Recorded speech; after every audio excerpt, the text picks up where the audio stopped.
So I realized the entire board was not in the entire shot the entire time. That's okay. We won't fix it in post because it can't be fixed in post. It's been about 6 years since I've had a new ASUS motherboard. And this one I am very, very excited about. What's up everybody, it's TheDonTech, and today we're going to be unboxing this ASUS ROG Strix Z890-E gaming Wi-Fi motherboard.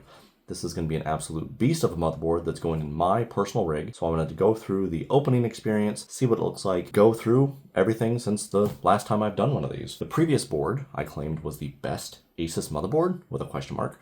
So we'll see if this one can be any better. Already, we're seeing the new standard of these 2032C batteries that are now a choking hazard. So I guess that's been a bigger issue lately. The only thing I don't like is that this one will say on it, this product contains non-replaceable batteries. If that is true, and they're making it so that you cannot replace the CMOS 2032 battery, that is a huge, huge flaw. So I'm hoping that's going to be incorrect, but the 2032, that might even be it right there, which is going to be a replaceable part if we can see it. So we'll kind of maybe hopefully remember that. This has the new Intel socket that's going to be the 1851. This is going to have everything that you would need for an actual motherboard. It's got plenty of power phases. It's got the PCI Express 5.0, and it's got DDR5 RAM support, and the Intel Core Ultra processor Series 2. I understand that it might be only accessible for that particular series, and the next LGA socket might be different than this one, but that's just kind of is what it is. But this board is going to be quite nice for all of my personal needs. Plenty of USB on the back, 5 gig internet, which doesn't really matter since I'm not even at 1 gig yet. So with our trusty little knife that I've used to open every single package, I think, from my beautiful wife way back in the day, let's get cracking and see what this would look like.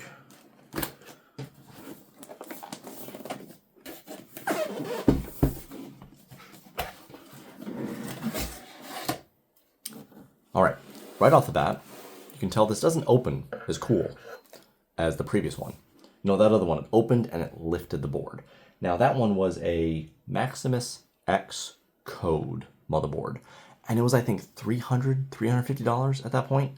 This motherboard is a $450 motherboard. So it's much more expensive than the previous one, so why don't you get more of those features? Well, because this is a lower end, being the Strix and not the Code, and Strix not the Maximus more so, that's kind of what happens. The Hero and the Code and the Maximus and all those different ones are much more expensive. We're talking like $600 to $900, and that's too much for a motherboard. And this one has absolutely everything that you would need, and is even a little bit of an overkill statement itself. Oh my goodness, that is a heavy, heavy board. So before we get to the fun part of going through the board and making all that noise, let's go through the fun little accessories that we can always enjoy. You know, you get your stickers. That's always fun. I have so many of these stickers, I've never used any. Web storage. And then, oh, cool, a little quick start guide. I don't know if they stopped doing larger manuals. I have all my manuals from all my other boards. It's really cool to kind of have those throughout the years. This is a nice little quick just start of showing you what everything is and how it all connects. It's not bad. That's kind of definitely a useful thing there. And then is it, oh, it's actually in color? Kind of. There's some colors. There's some colors. Okay, so you can call this a color manual. It's funny, but definitely a lot smaller than what you would normally see for some of these boards. This one also has Wi-Fi, which I do not need, but is a nice benefit, I guess, in the event you do need it. Those are the Wi-Fi cables. Won't be needing that. And that's it. You're getting some things in here. So pretty much a, whatever this thing is.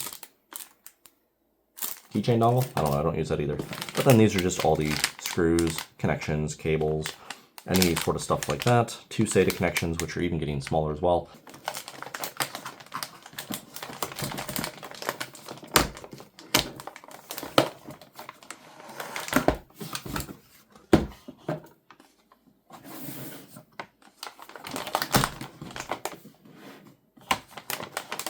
That's cool.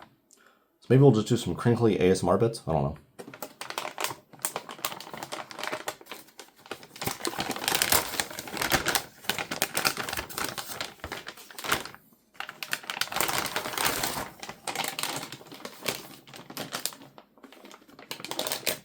So So there we have it in all its glory. It definitely feels very premium, very thick, a lot of heat sinks, a lot of heat pipes everywhere, which is really nice to see.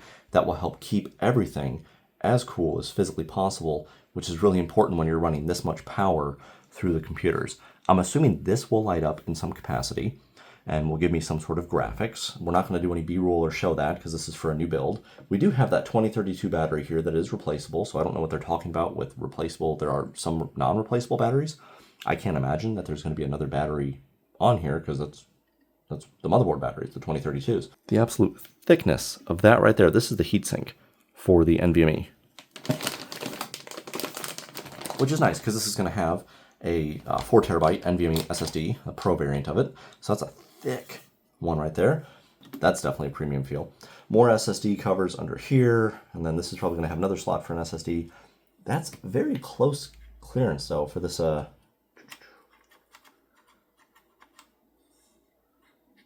graphics card. There shouldn't be any issues.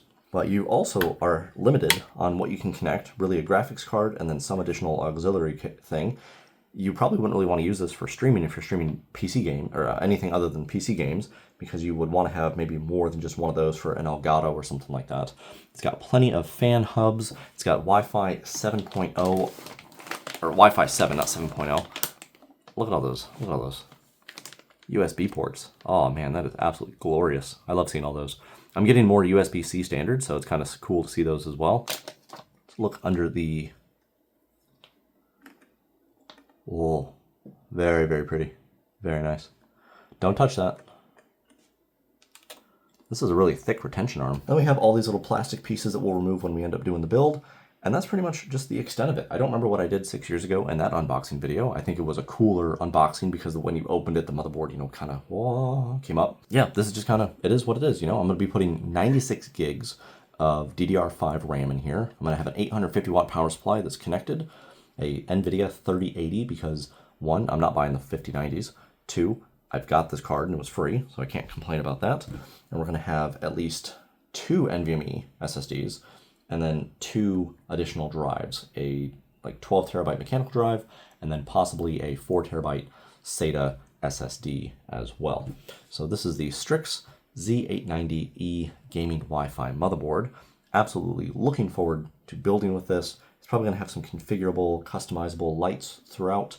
You got to also make sure when you buy a board, get one that has these QR codes. That's fantastic to show you, not QR codes, but you know, whatever they want to call them, these error codes. So you can see if you build a computer, turn it on, why isn't it posting? A lot of times that code will tell you what the problem is. So there you have it, the unboxing of this ASUS motherboard. That's really all there is to it. So if you're interested in getting a board, I definitely would recommend this one. Granted, getting some of the boards that are a little bit less expensive on the $200 range from ASUS would not be terrible either. The Strix has been a very reliable, very fantastic line for ASUS themselves. This is technically a downgrade from my current board in relation to the features and the quality and everything, but it's as close as we can get while keeping the price within reason. So thank you so much for watching this video. Give it a like if you liked it, and let me know if you'd like to see any other additional things unboxed in the future. This has been The Don. This has been TheDonTech. And remember, the Don's got your back.